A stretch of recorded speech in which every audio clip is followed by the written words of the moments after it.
Hi guys, in this short video I'm going to tell you and show you exactly how to re-sand a block paving driveway. So this is a driveway I pressure washed a couple of days ago. I've come back now and it's bone dry, and as you can see, the jet washing process has removed all of the sand from in those blocks.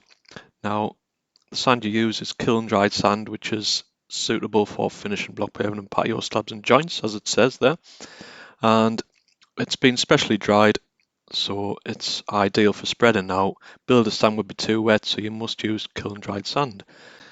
A soft head brush will make life a lot easier for you. So when it comes to sweeping, you just put the sand on the drive and literally sweep it in.